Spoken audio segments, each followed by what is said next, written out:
পাহাড়ে ঘেরা ছোট্ট একটি গ্রাম শালবন। এই গ্রামের এক কোণে ছিল একটি পরিত্যক্ত বাড়ি। এই বাড়িকে বলা হয় আত্মার বাড়ি। বহু বছর আগে এই বাড়ির ছালমা বিদ্যুৎপৃষ্ট হয়ে মারা যায়। লোকে বলে ছালমার আত্মা এখনও এই বাড়িতে থাকে। শালবন গ্রামে থাকত এক বৃদ্ধা। তার আপন বলতে একটি মাত্র ছেলে ছিল। ছেলের বউ আর একমাত্র নাতনি শহরে থাকত। তাই বৃদ্ধা একাই গ্রামে থাকত। একদিন বৃদ্ধাকে দেখতে তার নাতনি ঈশা শহর থেকে আসে। ঈশা ছিল শহরের আধুনিক মেয়ে। গ্রামের কুসংস্কারে সে বিশ্বাস করত না। দিদি ভাই শোন, গ্রামে যে কয়দিন থাকবি একটু সাবধানে থাকবি।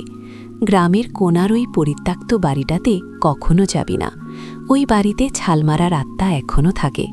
কত বছর আগে মেয়েটি মারা গেছে, কিন্তু তার আত্মা এখনও ওই বাড়িতে বন্দী। রাতে কেউ ওই বাড়ির পাশেও যায় না। ওহো দাদি, তুমি এসব কি বলছো? আত্মা বলতে কিছুই নেই। এই যুগে এগুলো কুসংস্কার। তুমি বিশ্বাস করো। আমি আত্মা বিশ্বাস করি না। এগুলো প্রাচীন লোককথা মাত্র। আমি এ যুগের মেয়ে। তুমি আমাকে নিয়ে চিন্তা করো না। আমার কিছুই হবে না।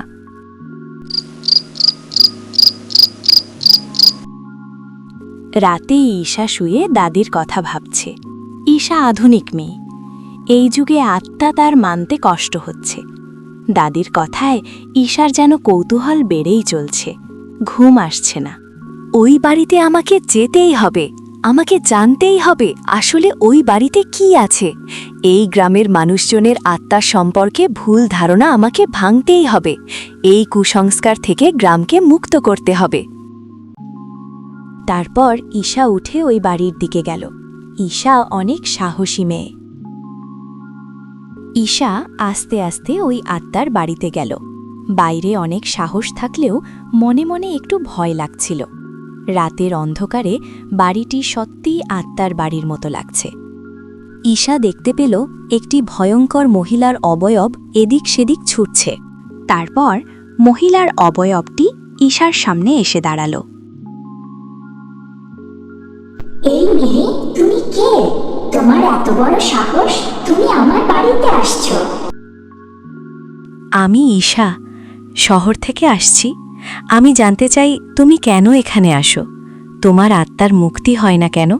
আমি তোমাকে মুক্তি দিতে চাই, আর এই গ্রামের মানুষদের আত্মার ভয় থেকে মুক্ত করতে চাই। তুমি আমাকে বলো তুমি কি চাও। তুমি পারবে আমাকে মুক্তি দিতে? শোনো তাহলে, আমি অনেক শখ করে কিছু গান লিখেছিলাম। ভেবেছিলাম গানগুলো আমি গাইব সবার মাঝে। সেটা আর হলো না, আমি মারা গেলাম। আজও সেই খাতা আমি পাহারা দিতে আসি। আমি তোমার ইচ্ছা পূরণ করব। তোমার গানগুলো সবার মাঝে ছড়িয়ে দেব। সবাই তোমার গান গাইবে। তুমি শান্তিতে ফিরে যাও। তোমার আত্মার অপূর্ণ ইচ্ছা পূরণ হবে। ঈশার কথা শুনে সালমার আত্মার ভিতরে একটি প্রশান্তির আভাস দেখা দিল। এই কথা বলে ঈশা সেই ঘরের ভিতরে যায়। ঘরের ভিতরে গিয়ে ঈশা দেখে টেবিলের উপর একটি বই। বইটির পাতা যেন নিজে নিজে উল্টে যাচ্ছে।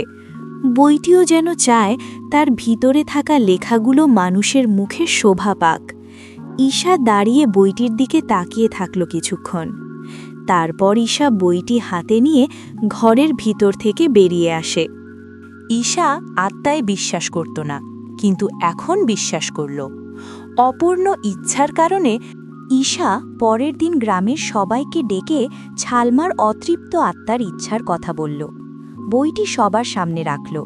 তারপর থেকে গ্রামের মানুষের মুখে মুখে ছালমার লেখা গান গুনগুন করে শোভা পেত। ছালমার আত্মার মুক্তি মিলল। গ্রামের লোকজনের আত্মার ভয় কেটে গেল।